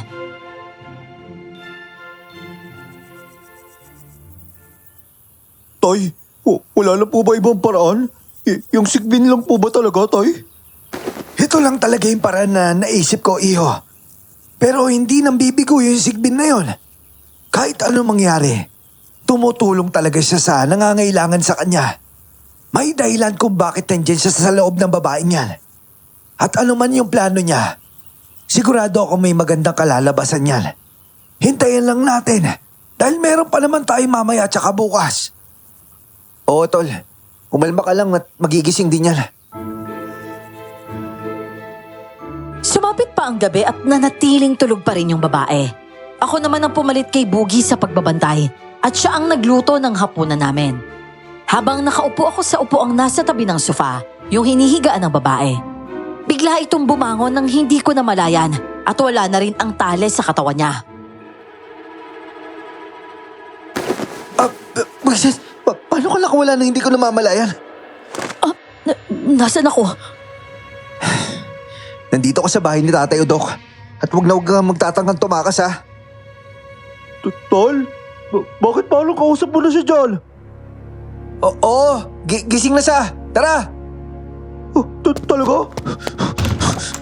Oh, taga, ba't mo naman sa kanalagan? Hindi ko siya kinalagan, no? Naalis lang yung tali niya nang hindi ko namamalayan. Baka mamaya tumakas yun ha? Tatakas? Bakit ba kailangan niyo akong igapos? At saka, imbis ba na magpasalamat sa inyo, dapat ba akong magalit kasi ginapos niyo ako? Huh? Teka, bakit parang narinig ko na yung boses ng babae dyan? Toy, gising na po siya, Toy! Abay, mabuti. Lumabas na ba yung sigbin? Hindi pa ho eh. Sabi niya magpapasalamat daw siya. Ano ba to? Nauntog ba to sa bato kanina, Tay? Pero, teka nga babae, ba't ka nga ba nagpapasalamat? O di wag na. Kaaway yung tingin niyo sa akin, di ba? Tapos magpapasalamat ako sa inyo? Kung ayaw mo magpasalamat, edi labas mo na lang yung sigbin sa katawan mo. Ha? Paano ko ilalabas bumalik nga yun sa loob ko?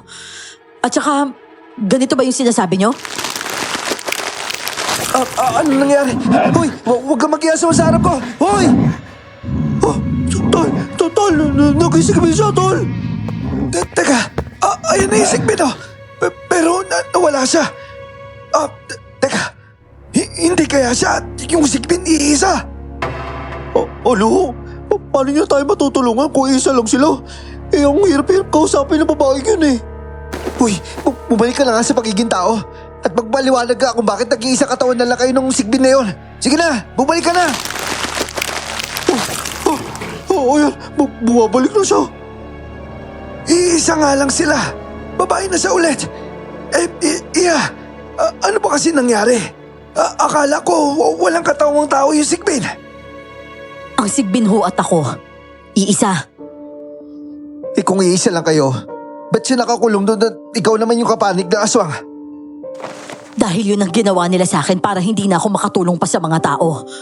Pagkus makakagawa ako ng masasama sa kanila, bilanggo ako ng mga aswang na yun sa loob ng ilang taon. At bata pa ako nung ginawa nila sa akin yun. At ang katawang tao ko, patuloy na susunod sa mga utos nila.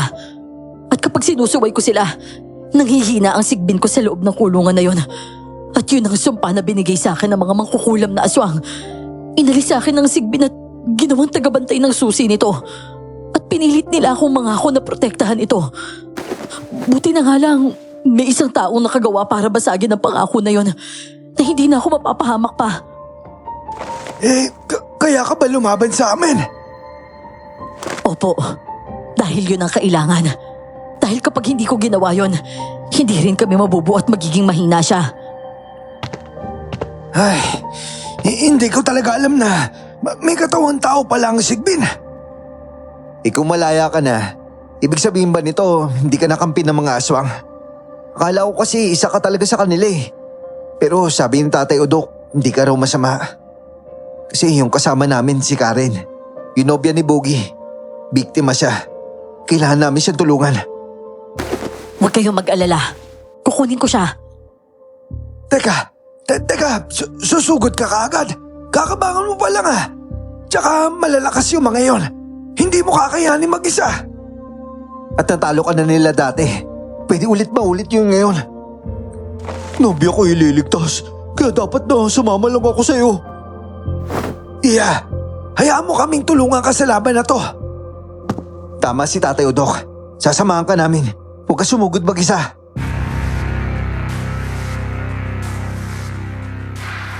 Isa-isa niya kaming tiningnan. Parang nag-iisip kung papayagan ba niya kami o hindi. Ganon pa rin yung asta niya pero ramdam ko na iba na ang pananaw niya sa pagkakataong yon. At tulad ng hiling namin, pumayag siyang samahan namin siyang tatlo. At wala na kaming sinayang na oras pa. Pero bago yon, kailangan muna naming maghanda bago kami umalis.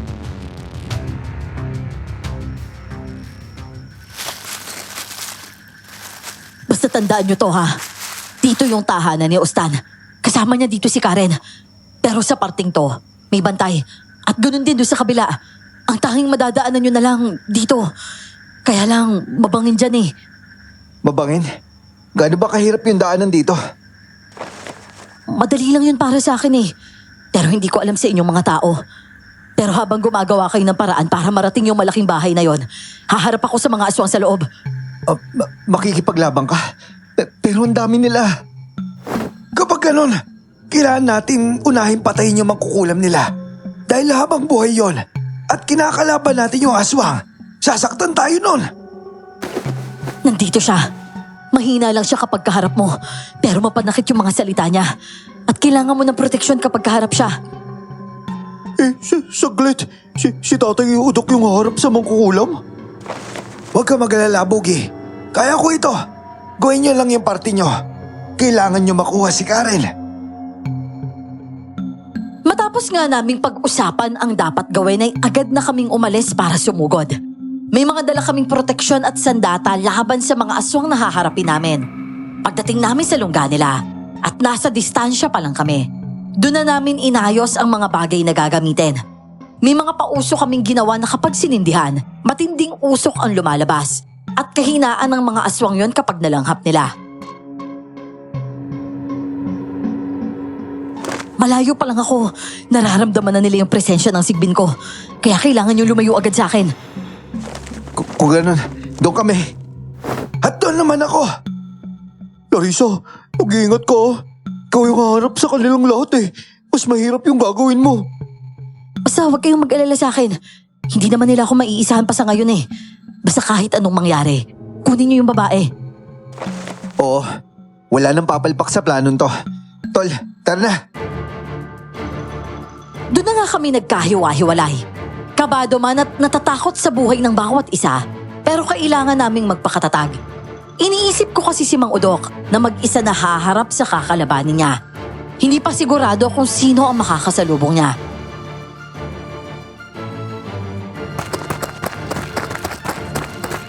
Tol, kaya natin to, di ba?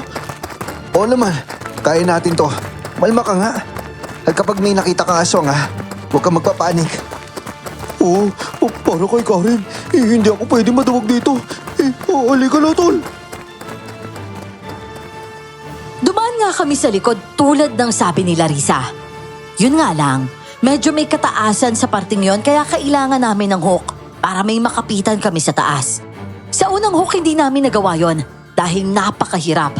Nahuhulog pa ito pabalik sa amin at todo iwas naman kami.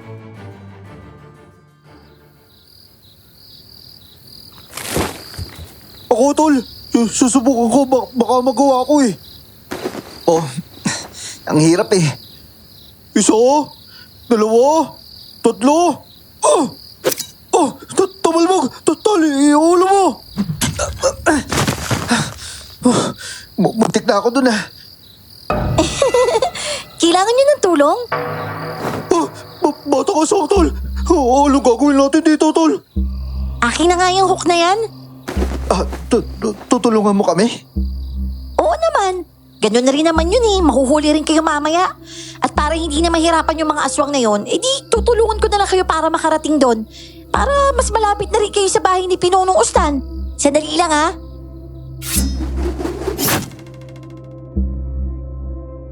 Nakakatakot yung sinabi ng bata pero siya ang nagsabit ng hook sa ibabaw at sumabit naman ito agad.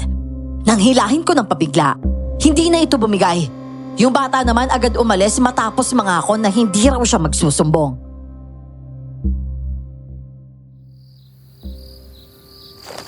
Tol, hindi ako naniniwala na hindi magsusumbong yung bata. Ikaw ba? Kahit magsumbong ba siya, mas papansinin ng mga aswang yung mortal nilang kaaway, no? Kaya halika na. Mauna ka, tol. Sige, hintayin kita sa taas ha. Tumagal talaga kami doon dahil sa laki ng katawan ni Boogie.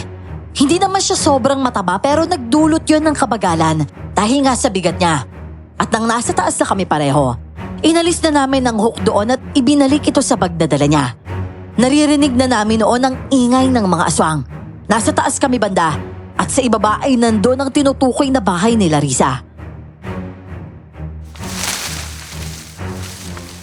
Tara na. Para hindi sobrang pagod si Larissa, kailangan natin makuha kaagad si Karen. Sige, tol. Saan ba tayo doon? Dito, sumunod ka sa akin. Hindi sobrang taas ang parte na yon, kaya nagawa naming makababa agad. At dun nga nagsimula ang kilabot na nararamdaman namin. Dahil may mga aswang nang humarap sa amin noon, ginawa namin ni Boogie ang lahat para malabanan sila. Yubo! Ito, kunin mo yung isa. Kapag lumapit tusukin mo kaagad. May pagkain dito! 2 pagkain! Pagkain mo ang mukha mo. Nakikita mo to. Kainaan mo to, di ba? O sige, lumapit ka na malaman mo yung inaalap mo. Tol, para ba ihina ako sa takot, tol? Basta't isipin mo lang si Karen. Nakakahiya kapag kinuha natin siya tapos nangihina ka. Itutok mo yung buho dyan. Sasali mo na yan. Paabante talaga ng paabante ang aswang na yon. At kami naman ay paatras ng paatras. Hanggang hinawakan niya ang dulo ng buho namin. Akala ng aswang na yon, wala na kaming kawala sa kanya. Pero hinintay ko lang siyang lumapit at sinabuyan ng likido ang mukha niya. Walang hiya kayo! Ano to sinabi niyo sa mukha ko? Ang init! Sige na, Boogie. Patayin na natin siya. Mga hayop kayo! Nangihina na siya. Mamamatay na yan, Boogie. Halika na. Walang hiya. Hindi ako makapaniwala na nagawa natin yun. Kung hindi natin ginawa yun, tayong papatayin nila. Kaya tara na. Malapit na tayo sa bahay na yun eh. Kailangan na natin makapasok agad.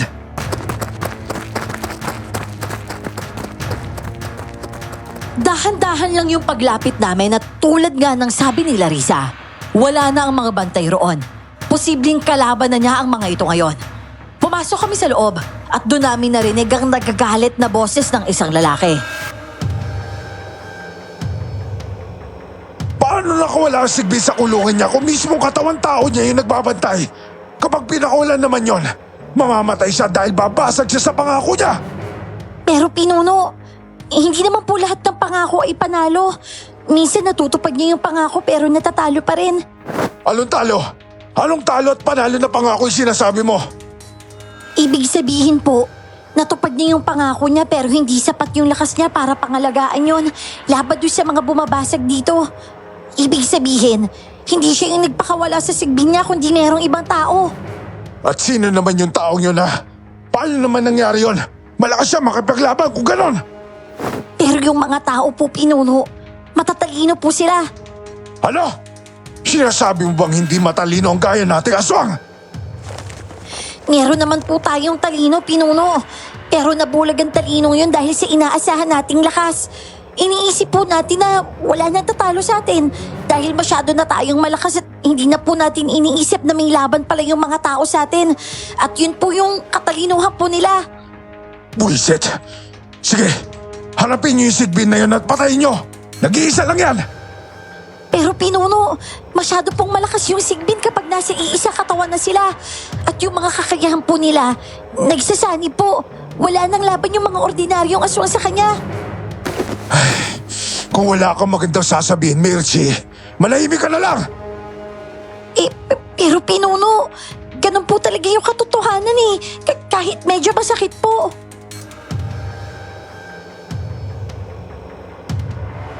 Dahil sa katalinuhan ng bata ay nagalit na ang pinuno na tinatawag nito. Pero tuloy pa rin ang pagsasalita niya. At dahil doon, nakarating kami sa kinaroroonan ni Karen at mabilis naming pinainom sa kanya ang luha ng Sigbin. Bugi, takpan mo kaagad yung bibig niya. Baka sumigaw eh. Oo. Karen, ito na. Iinumin mo to. Ayan na, nalunok niya. Takpan mo kaagad ha. Oo. Shh. Karen, ako to. Si Bugi. Huwag ka maingay ha. Ililigtas ka namin dito. Karen, nasa lugar tayo ng mga aswang. Hindi ka pwede mag-ingay dito. Alisin ko na yung kamay ko ha. Huwag kang maingay. Inalis ko na. Huwag kang maingay ha. Bogi, nasa tayo? Kinuha ka ng mga aswang. At ngayon maayos ka na. Ang gagawin na lang natin, umalis dito. Huwag na tayo magsayang ng oras habang inaalaw pa ng bata yung malakas na aswang. Oo, tara na. Bogi, natatakot ako. Huwag kang matakot. Nandito lang kami. Dahan-dahan nga yung paglabas namin noon at nagwawala na sa galit yung pinuno dahil sa pangaasar ng bata sa kanya. At dahil doon, nakalabas kami at patungo na kami sa daan na sinasabi ni Larissa. Pero sa hindi naasahan, biglang may mga aswang na humarang sa amin at napasigaw ng malakas si Karen.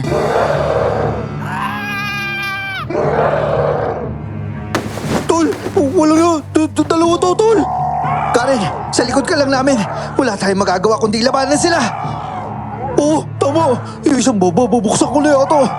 Akin na, hawakan mo na lang si Karen. Hawak ko lang ang bomba na yon pero nilalabanan namin ang aswang gamit ang kawayang buho. Napatumba namin ang isa pero may isa pang dapat kaharapin kaya ako na ang umatake dito. Pero naitulak ako nito sa pader at akmang hahampasin ang kuko niya. Agad ko lang hinaharang ang kawayang buho. Bugi, umalis na kayo. Ilabas mo lang si Karen dito. Tol, hindi kita iwan dito. Bitawan mo siya. Bugi, wag! Ingat, medyo mas malakas to. Binabalikan na rin siya ng kalmot ng aswang. Alam kong nasasaktan siya pero mas nangingibabaw ang galit ni Bugi. Pilit niyang binabaon ang tulis ng buho. At sa isang iglap, humawak din si Karen sa buho at sinasanib ang lakas nila ni Bugi. At unti-unting napapasubsob ang aswang hanggang sa nanghihina na nga ito. Pinagkakasya ko itong itulak at mabilis kaming umatras ng tuluyang matumba yung halimaw. At saan ninyo inaakalang pupunta kayo? Karen, bumalik ka dito! Orsos, patay. Napansin tayo. Bilisan nyo, umalis na kayong dalawa. Sino siya? Hindi kayo pwedeng umalis. Kailangan ko ang paningin mo. Bukas mismo ang kasal natin, kaya bumalik ka dito! Ano daw? Ano sinasabi niyang kasal?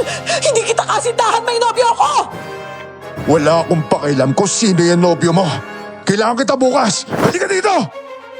Sige, subukan mo lang lumapit kung ayaw may bato ko sa'yo. Wala akong pakialam sa hawak mo. Ang kailangan ko, yung babae mapapangasawa ko. Bogi, wag mo ako ibibigay dyan, please! Ayoko, nakakatakot siya! Ano ka ba? Siyempre hindi kita bibigay, no? Nagpakahirap ako para kunin ka. Hindi kita ipapasa ulit. Kung ganyan, wala na akong magagawa kundi saktan kayo! Ano kasal? Hindi hindi matutuloy ang kasal kapag hawak ko na yung ulo na magkakasal sa inyo! Bakit hawak mo yung ulo ng lola ko? Ano? Pinatay mo siya! Tatay Udok! Tay! Mag-ingat ka, Tay! Aray ko! Sino?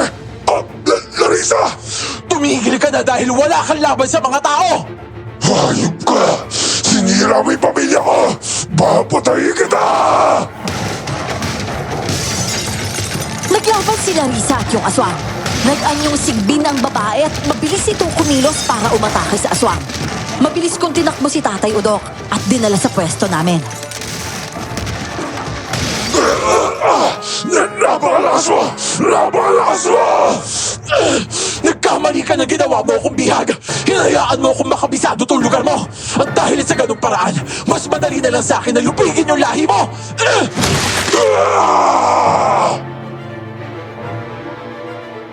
Bukod kay Larissa ay hinarap din namin ang aswang na yon. Si Boogie lang ang naiwan kay Karen at pinagtulungan na namin ang aswang para talunin ito. Kay Larissa naman, hirap na hirap siya hanggang sa dumagdag kami ni Tatay Udok.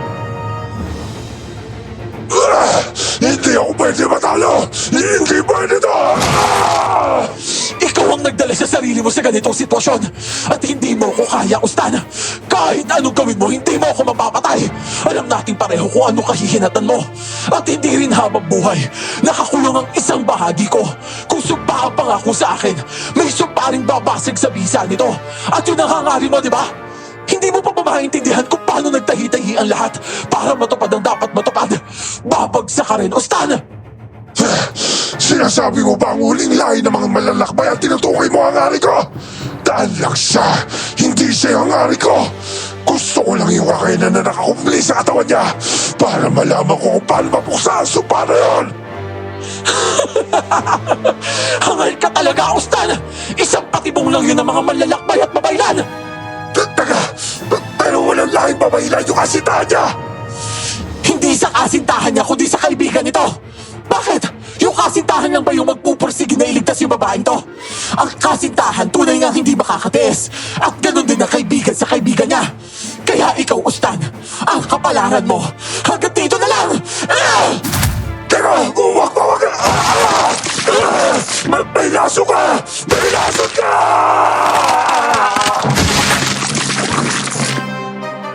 Halos hindi na namin na-atake noon si Ustan dahil puro atake ni Larissa ang nangingibabaw para magapi ang aswang na yon. Kahit nasaan yung sigbin siya ay naririnig ko pa rin ang boses niya. Matapos niyang makagat ang aswang ay namilipit ito sa sakit na parang nalalason. Unti-unti itong nangingisay at lumapit yung batang tumulong sa amin kanina. Ate Larissa, natapos mo po siya. Makakabalik na rin ako sa mga magulang ko. Maraming salamat po. Mag-ingat ka sa paglalakbay mo, ha? Maraming salamat din sa tulong mo. Mag-iingat din po kayo, Ate Larissa. Sa wakas po, tapos na yung lahi ng mga aswang na binuo ng mga makukulam. Biktima ka rin pala, bata. May iba siyang lahi pero hindi sila nananakit ng mga tao. Siya yung prinsesa doon. At dahil sa taglay niyang kakayahan, yung tipong mas malakas sa uri na to, kinuha siya habang wala pa siyang laban. Ginawa siyang patibong ng babaylang ginagabayan ko. Kaya nung dalawa kami ang sumugod para iligtas yung bata, nadali ako dahil di sa kakayahan niyang isang beses lang pwedeng gamitin. Kakayanan? Anong kakayanan yun? Yung paghiwalayin yung dalawang pagkakakilanlan ng iisang nilalang. Halimbawa, isa kang aswang, kaya niyang ihiwalay yung pagkaaswang mo sa katawang tao mo. Isa ka palang kabay ng dating babaylan. Opo, at yung babaylan na yon, yun yung huling naglingkod sa lahi niyo.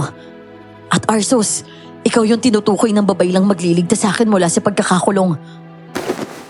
Pambihira. Ito yata yung tinutukoy na matandang babae na kumuusap sa akin nung kailangan ako dito eh. Dahil yun pala yung dapat kong gawin. Oo, Arsos.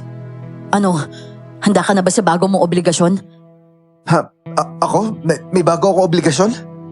Oo, dahil ikaw ang susunod na babaylang paglilingkuran ko. Teka, wala naman ako alam sa ganun eh. Manggagamot ka, Arsos, at ako yung tutupad nun. Parang sumakit pa ang ulo ko noon, hindi ako nagbitaw ng pangako para maging babaylan. Pero ramdam ko, magpahanggang ngayon kahit hindi na nagpapakita si Larissa. Yung tipong nagtago na siya sa mata ng mga normal. Alam kong nasa paligid ko lang siya. Nararamdaman ko kasi lagi ang pamilyar na presensya. Ang rason kung bakit hindi ko tinanggap ng buo ang tungkulin na yon. Dahil ang totoo, mas naniniwala ako sa Panginoon. Para sa akin kasi, nasa Kanya lahat ng solusyon. At dahil nga tapos na ang labanan na yon, natupad na rin ang goal namin na iligtas si Karen. Kaya nakabalik kami ng matiwasay nung panahong yon. Nagkaroon pa kami ng kaibigan at yon ay si Tatay Odok na sa panahon ngayon ay wala na siya sa mundong ito. Hanggang dito na lamang po ang aking kwento, Miss Clar at Sir Jay. Ako po muli ito, si Arsus. At ito po ang aking kwento. Grabe, merong gabay. What? Panalo na naman tayo doon, guys. Grabe, solid. Gusto mo maging ano? Anong tawag doon? Manggagamot? May kasabihan ka na naman. Meron ka na naman kasabihan. Ano? Wala. Keep the faith. Ako meron. Ano? Keep up the grass, as I eat the grass. Nakakambeng? Anyways, Kayanggaw, bago natin tapusin nga pala yung kwento natin, please, yung mga hindi pa nakasubscribe, subscribe naman kayo kasi 30% pa yung hindi nakasubscribe out of 100%. Madami kasi yun. Kaya subscribe kayo para unang makikita nyo sa pagkabukas ng YouTube kung may upload kami kagad yung makikita nyo. Like and iwan din kayo ng comment kung anong naramdaman nyo sa kwento natin ngayon. Nag-enjoy ba kayo? Nalungkot? Natakot? O lahat-lahat? So yun. Enjoy. Ay, sorry.